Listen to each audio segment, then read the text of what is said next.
Oi, seja bem-vindo ao seu canal Partilhe e Compartilhe. Eu sou José Carlos Ferreira e é um grande prazer estar com você outra vez para mais um vídeo. Antes de começar, quero pedir a você que ainda não está inscrito para se inscrever no nosso canal e fazer parte do nosso time desse canal que é o seu canal de evangelização, de formação e de informação também. Ok? E a você que se inscreveu agora e a todos os nossos inscritos, eu desejo muita saúde, muita paz, muito amor no coração, muita alegria, muita fé que dias melhores estão chegando. Muito obrigado aí pela sua força, pelo seu apoio. Jesus o elogiou dizendo que ele era o maior homem que já havia vivido. Era um pregador itinerante que apareceu na Judéia na época do rei Herodes, no ano 28, mais ou menos. Teve muitos seguidores e pregava aos judeus dizendo que deveriam exercer a virtude e a retidão. Sua historicidade é controversa, sendo referido pelo historiador Flávio Joséfo na sua obra Antiguidades Judaicas. O significado de seu nome é misericordioso abençoador. Como um personagem importante em várias religiões, os títulos mais conhecidos são profeta, santo, no cristianismo, no judaísmo messiânico, no judaísmo nazareno, na fé Bahá'í e no mandaínismo. Dentre outros títulos, ele tem o título de o precursor. Para a maioria das denominações cristãs, é o único santo cujo nascimento e martírio são evocados em duas solenidades, e não apenas no meio cristão. Há diversos estudos elaborados sobre o tema que o colocam como uma das figuras fundamentais da Bíblia. Já descobriu de quem estou falando? Ele mesmo, João Batista, o precursor. João Batista nasceu numa pequena aldeia chamada Encarém, a cerca de 6 quilômetros lineares de distância a oeste de Jerusalém. João teria nascido no mesmo ano em que Jesus nasceu, com uma diferença de 6 meses. Se nós lermos o Evangelho de Lucas, né, no capítulo 1, versículo 5 a 9, nós vamos perceber que ele não apenas nasceu na tribo de Levi, mas também era um dos descendentes de Arão, ou seja, automaticamente fazia dele um sacerdote. Sua mãe, Isabel, era estéril e idosa, e seu pai também já tinha idade muito avançada para ter filhos. Então Deus agiu sobrenaturalmente em suas vidas para dar-lhes João na velhice. O pai de João, o sacerdote Zacarias, foi sorteado para entrar no Santo dos Santos do templo. E lá chegando, enquanto ele oferecia o incenso, em frente à cortina que o separava do Santo dos Santos, do santo lugar, ou seja, em dois cômodos dentro do templo, o anjo Gabriel apareceu e disse a Zacarias que suas orações foram respondidas e que sua esposa teria um filho. Zacarias tornou-se mudo devido à sua descrença nas palavras do anjo. Você lê isso lá em Lucas, capítulo 1, versículo 20. Depois de ter sido concebido pelo Espírito Santo, Maria, mãe de Jesus, visitou Isabel, a mãe de João, no 6º mês de gravidez dela. Tanto Isabel quanto João, ainda não nascido, ainda na barriga da mamãe, foram cheios de Espírito Santo quando Jesus, ainda não nascido também na barriguinha de Maria, veio diante de ambos. Quando João nasceu, os parentes queriam chamar pelo nome do pai, Zacarias, mas Isabel insistia que seu nome era João. Então Zacarias pegou uma tábua e escreveu: seu nome é João. E a língua dele foi solta, e com Zacarias profetizando que João seria um profeta do Senhor. Veja lá em Lucas capítulo 1, versículo 76. A cura e o testemunho de Zacarias sobre a mensagem do anjo trouxeram grande expectativa ao povo judeu, pois até aquele momento haviam passado 400 anos sem que nenhum profeta lhes fosse enviado. O último profeta havia sido Malaquias, que falou da vinda do precursor do Messias, conforme você lê no livro de Malaquias, capítulo 4, versículos 5 a 6. Após o seu nascimento, como era prática entre os judeus, o seu pai Zacarias teria procedido à cerimônia da circuncisão ao 8º dia de vida do menino.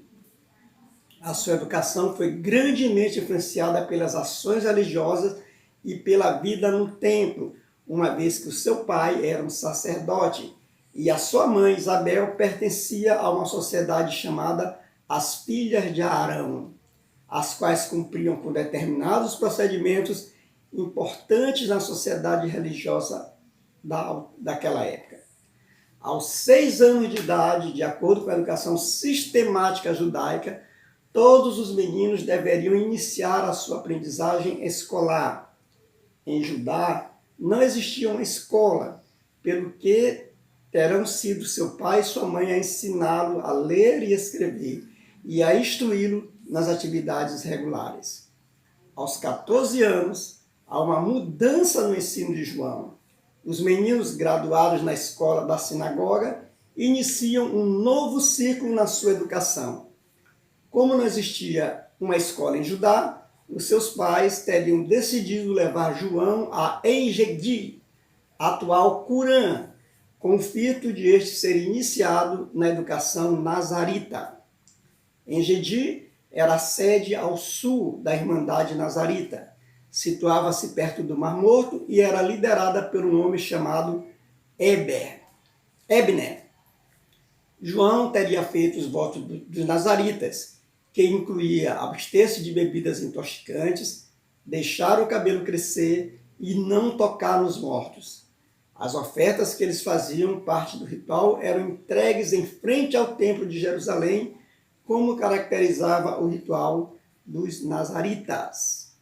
Segundo o relato bíblico, conforme você vê em Mateus capítulo 3, versículo 4, João também trajava vestes simples, de pelo de camelo, um cinto de couro em torno dos seus lombos, e alimentava-se de gafanhotos ou alfarrobas e mel silvestre.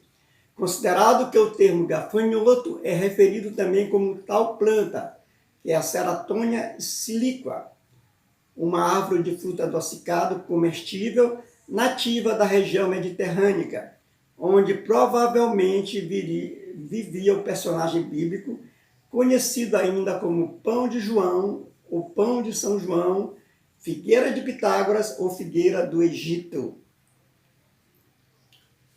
Quando completou 12 anos de idade, o pai de João, Zacarias, teria morrido. Então, João corrigiu. Pelo ano 12, mais ou menos, quando João tinha de 18 a 19 anos, o pai dele morre e teria sido um grande esforço para João manter o seu voto de não tocar nos mortos, uma vez que nem mesmo no seu pai ele poderia tocar. Com a morte de seu pai, Isabel, que também já era idosa, ficaria dependente de João para o seu sustento, pois era normal ser o filho mais velho a sustentar a família com a morte do pai, e João seria filho único. Para poder se manter próximo de Engedi e ajudar a sua mãe, João teria mudado de Judá para Hebrom, no deserto da Judéia. Ali, João teria iniciado uma vida de pastor, juntando-se às dezenas de grupos, as setas, que perambulavam por aquela região e que se juntavam amigavelmente e conviviam com os nazaritas de Engedi. No ano 22, Isabel teria morrido e foi sepultada em Hebrom. Com a morte de Isabel, João oferece todos os seus bens, os bens da família, à Irmandade Nazarita e alivia-se de toda a responsabilidade social, iniciando sua preparação para aquele que se tornou um objetivo de vida, pregar aos gentios e admoestar os judeus, anunciando a proximidade de um Messias que estabeleceria o reino dos céus em Jerusalém, na Judéia. De acordo com Lucas, que era um médico da Antioquia e também o evangelista Lucas, que residia em Pisa, João teria iniciado seu trabalho de pregador no 15º ano do reinado de Tibério. João teve grande influência religiosa. Os evangelhos fornecem poucas informações pessoais sobre João Batista. Porém, pelo pouco que é dito, podemos presumir que João Batista tinha uma personalidade forte e vigorosa, algo condizente com a própria singularidade da mensagem que ele proclamava. É perspectiva comum que a principal influência na vida de João teria sido os registros que lhe chegaram sobre o profeta Elias. Mesmo a sua forma de vestir, com peles de animais, e o seu método de exortação nos seus discursos públicos demonstravam uma admiração pelos métodos antepassados do profeta Elias. No entanto, de forma figurada, ele pode ser identificado como sendo Elias, como o próprio Jesus o fez. Se você lá vê em Mateus, capítulo 11, versículo 13 a 14, e em Marcos, capítulo 9, versículo 12 e 13, Jesus faz uma referência de João Batista com Elias.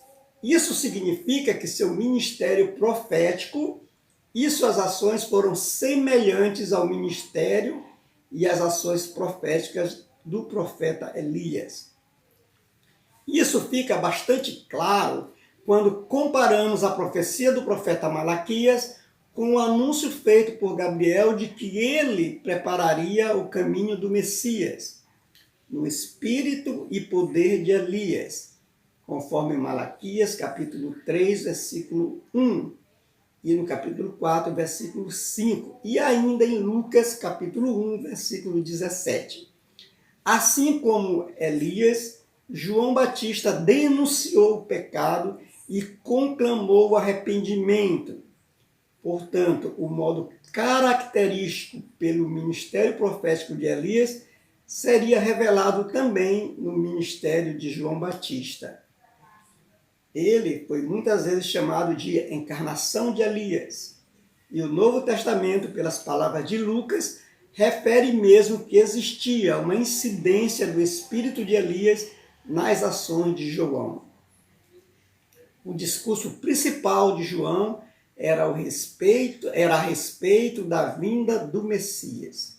Grandemente esperado por todos os judeus, o Messias era a fonte de toda a esperança deste povo em restaurar a sua dignidade como nação independente. Os judeus defendiam a ideia de sua nacionalidade ter se iniciado com Abraão e que esta atingiria o seu ponto culminar com a chegada do Messias. Segundo Mateus, João dizia: converta-se, porque o reino do céu está próximo. João foi anunciado pelo profeta Isaías, que disse: esta é a voz daquele que grita no deserto: preparem o caminho do Senhor, endireitem suas estradas. João usava roupa feita de pelos de camelo e cinto de couro na cintura, comia gafanhotos e mel silvestre. Os moradores de Jerusalém, de toda a Judéia e de todos os lugares em volta do Rio Jordão iam ao encontro de João, confessavam os próprios pecados e batizavam-se no Rio Jordão. Essa referência você vê lá em Mateus, capítulo 3, versículo 2, versículo 3, capítulo 4, 5 e 6. As pregações de João. João Batista iniciou a sua vida de pregação no deserto da Judéia.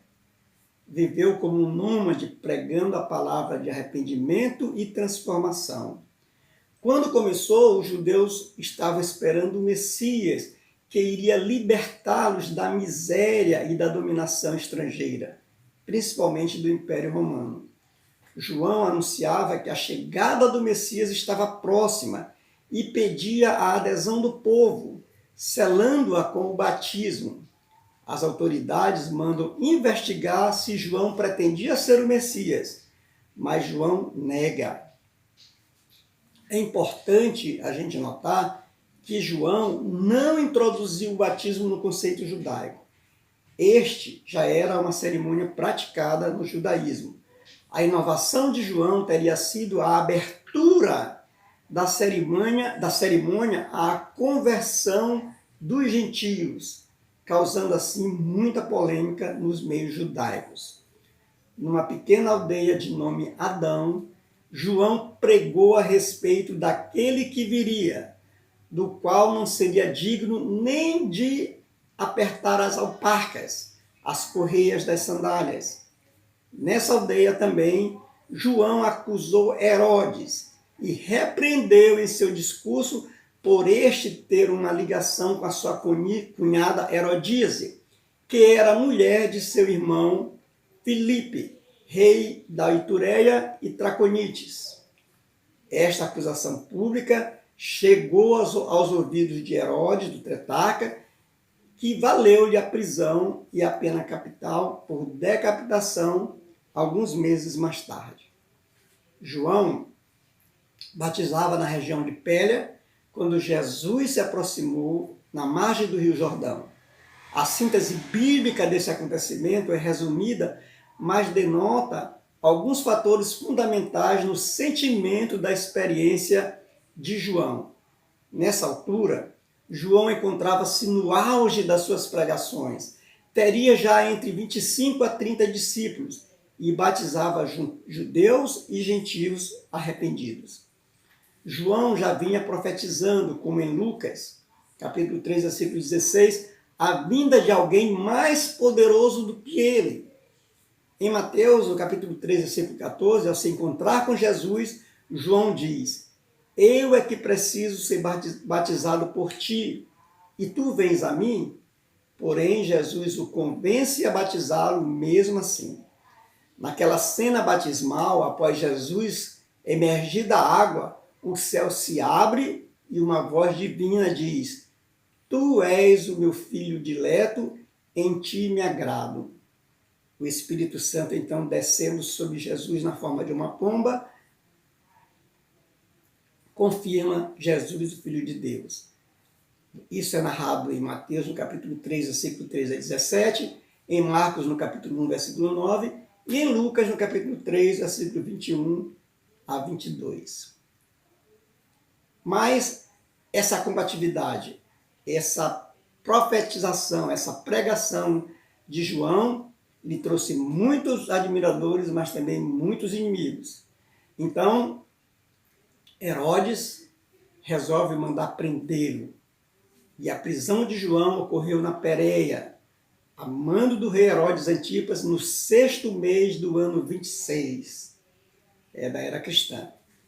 Herodes mandou prender João por ele o ter admoestado por se divorciar de sua esposa Fazélia e ilegitimamente tomar como amante Herodíase, a esposa de seu irmão. Flávio Joséfo refere também um outro motivo para a prisão de João.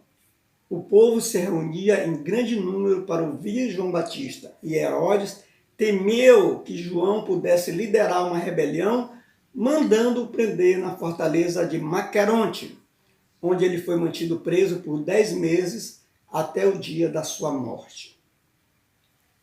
10 meses depois de ter sido preso, no aniversário de Herodes, a filha de Herodíase, tradicionalmente chamada de Salomé, dançou perante o rei e seus convidados.